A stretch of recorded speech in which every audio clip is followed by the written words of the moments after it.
Hi, Gaye DeRusso with the Majestic rider. So I have this horse Tilly that I bought. Very nice horse. She has not been ridden alone. And so when I got her, I've been riding her alone the whole time. And now we've moved stables, and the trails we have here are actually very quiet. There's some hills, trees. That's about it. It's good trails, good footing, but there's no dogs, bikes, and all sorts of stuff. So yesterday I took her out for the first time, and I took her out with my dog, and she followed the dog, and she had some episodes where she stopped, but then she went along. And so today I took her out alone, and immediately when I started to go out there, she didn't want to go. Oh, and let me add, since she's been worked all week, I decided not to round pen her. I said, let's see how bad she can be, because that's how you test things. So she didn't want to go.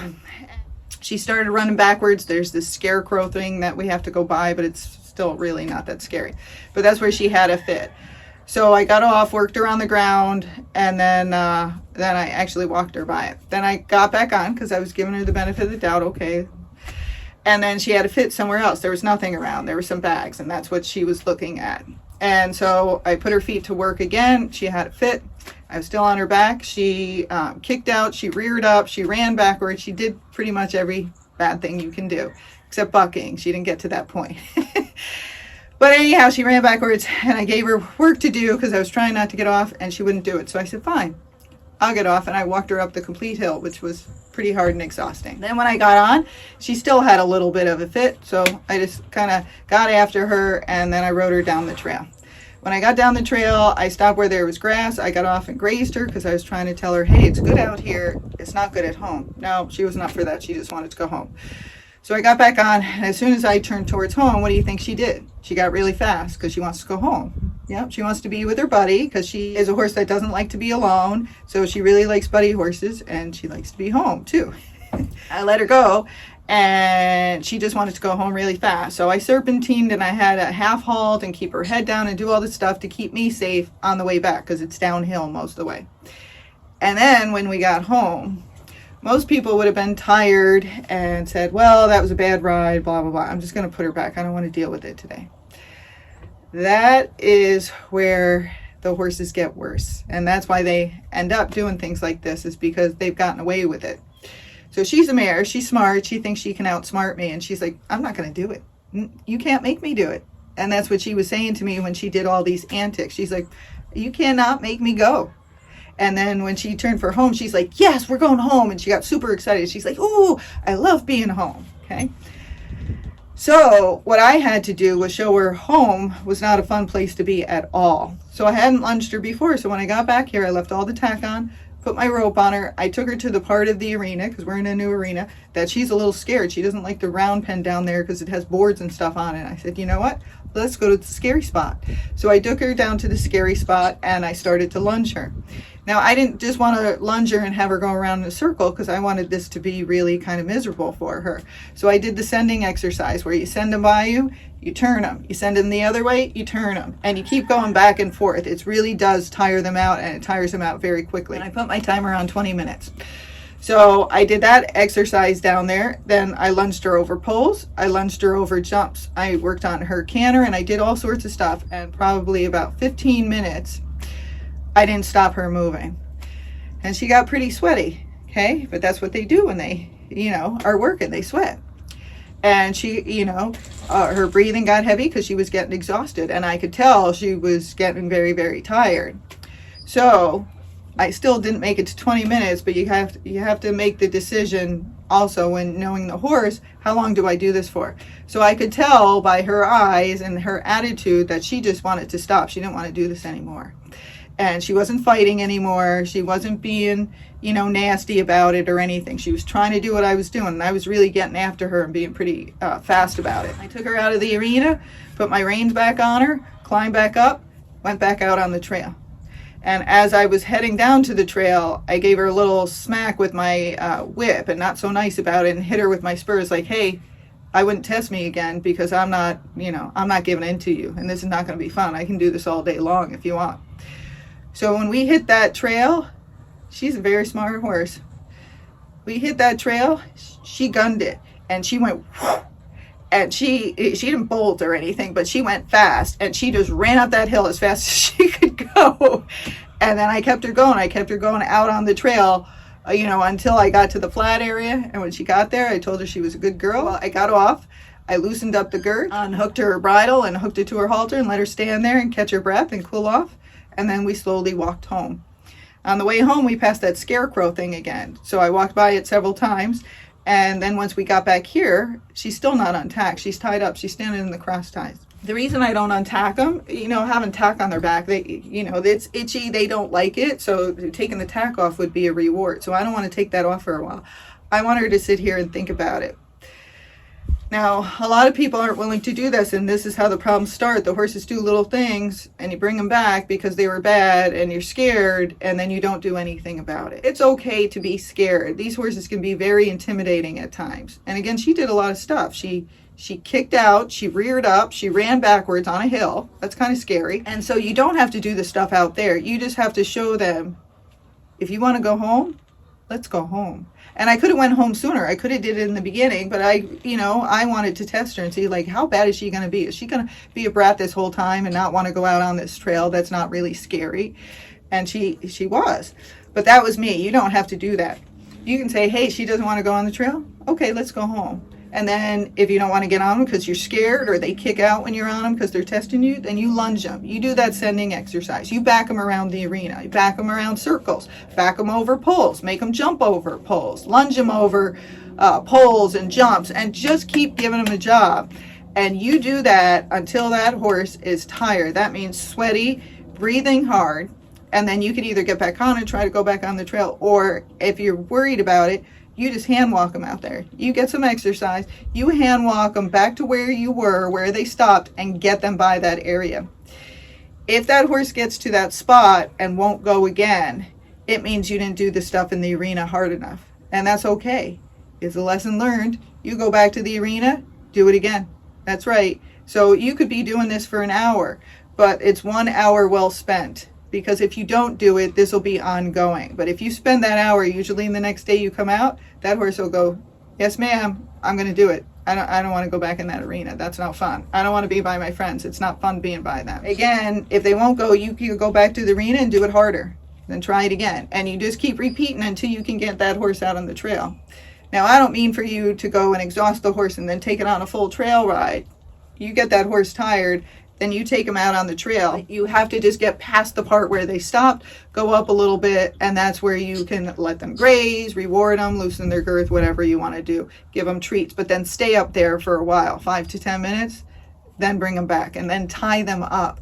Tie them up somewhere. If there's horses around, you can tie them away from them. Tie them away from those other horses, because it makes a difference where they come home and they get to stand next to their buddy, then they don't care so much. But if you tie them at a random tree that's not by their buddies, they're not going to like that so much. So it's going to mean a lot more to them that when they're bad, there has to be consequences, and those consequences are work and then being alone, because those are two things they really don't want to do. So if they do the job, they're rewarded. You can come back and then bath and rest, and then they get to go back into their stall. But if they are bad, you have to show them that is unacceptable. And if you do that and you do it well, that horse will get better, and it'll get better every day. If you do it and you do not do it well, that horse will either get worse or it just won't get better. It'll keep pulling the antics over and over again. Now, if that doesn't make sense, I just want you to think back to when you were in grade school. And there was always one teacher that was really mean, right? There was one tough teacher. The other ones were nice, and you could kind of get away with stuff here and there. But that one teacher or coach was quite tough, and you wouldn't try stuff with them. You might try it once, but when you got in trouble, you got detention. And I grew up in Catholic school, so we used to get a ruler on our hands. But we got in big trouble. And so you might test that teacher or coach once, and then after you see what they make you do for being bad, you won't do it again if it's hard enough. It's the same thing with the coach, like track coach, and you hide under the bleachers because you don't want to run and they catch you. So instead of 3 miles, they make you run 10 miles or they kick you off the team. So you are trying to show the horse, hey, you can either do what we want to do, or I'm going to make it very hard doing what you want to do. So we'll go back to the barn, but it is not going to be fun once we get there. So keep that in the back of your mind, because A lot of horses are buddy sour, a lot of horses are barn sour. They don't want to go out on that trail and they don't want to go alone because they've been following horses their whole life. So if you get one like that and you have to ride it alone or in places that this horse hasn't been, it's going to test you to see if it really has to do this job or not. And you have to be tough enough to explain to that horse in a way that he understands that that's unacceptable. And you have to do this job because I'm the one paying for your food and your board. And so you might be bad now, but you're going to get better. So again, it applies to so many things, but just know when you do it right, it'll get better every day. You do it wrong, it'll get worse or won't get better. And you might need a trainer to help you if you are trying it and it's not working out. But you'll always hear make the right thing easy and the wrong thing hard. And this is exactly what it means. I mean, going out on the trail really easy. You just got to go up that hill. You want to go back to the barn? It's going to be a lot of work when we get back to the barn. But if you want to go back to the barn, sure, let's go back. And then again, you leave it up to the horse to make that decision. Do you want to leave or do you want to stay? And they're like, yes, ma'am, I will leave. Thank you very much. Okay. So this is Tilly standing here, right? You want to tell everybody you were bad today? And so you'll see she's all sweaty. She's not breathing hard anymore because she's been standing here for a while. But she's going to stand here for another half hour to an hour to really learn her lesson. Do it this way so you can see both of us, right? You can see her being miserable, right? And me being happy. So people get freaked out when they see a sweaty horse, like, why is he so sweaty? Horses get sweaty when they work, and you have to work them to help them get better. But people don't freak out when they see a sweaty person. So I want you to think when you see a coach and they're making some kids run around and run 5 miles or something, and then they're all soaking wet afterwards. And nobody freaks out about that because they understand, well, the coach made them do that and that's why they're all sweaty. But they see a horse sweaty and they feel bad for him. She's sweaty because she did something bad and she had to work it off. And that's just the way it is. So when you feel bad for them and you don't want to make them sweaty and you don't want to make them work, all you do is spoil the horse. And, you know, you might not like me very much for saying this, but you're going to spoil that horse and you're going to actually make it a worse horse.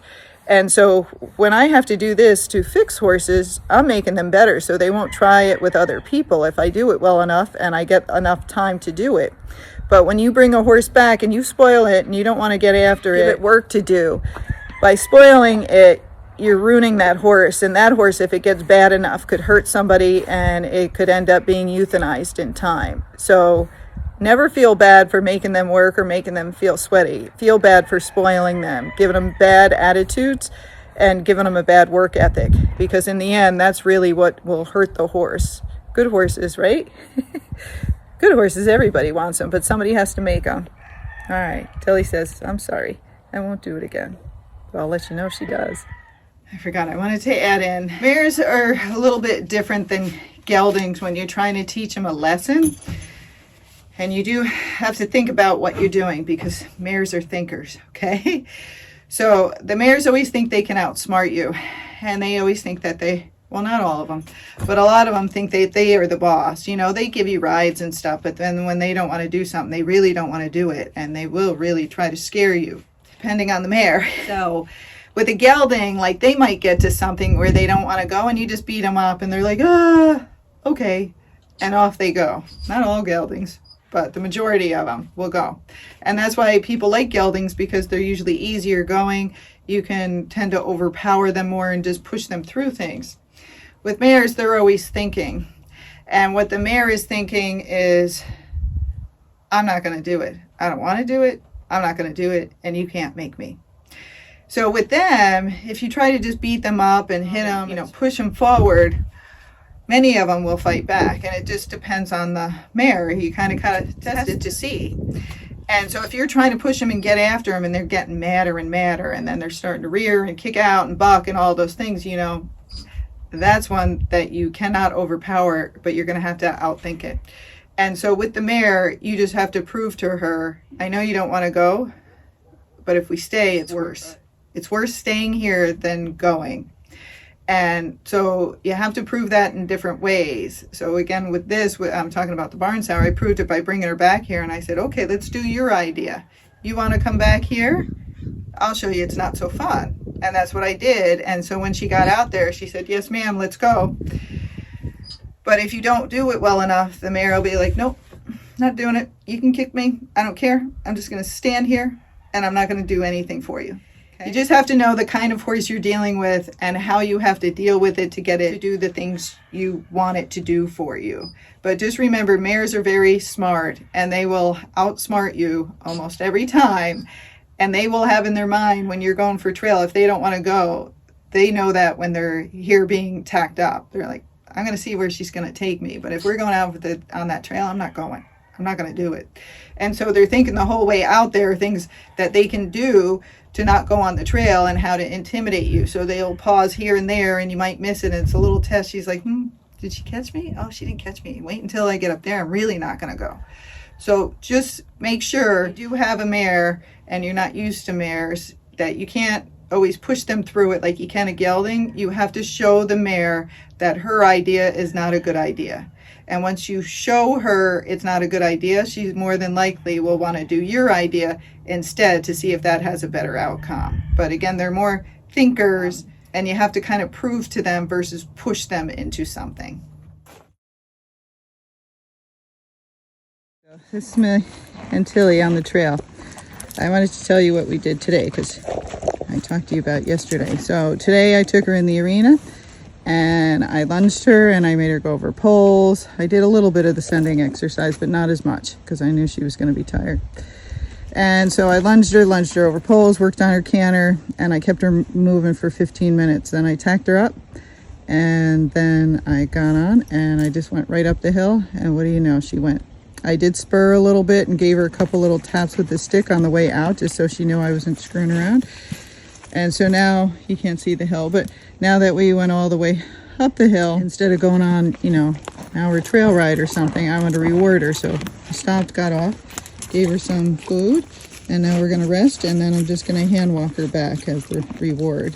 So she knows she did the right thing.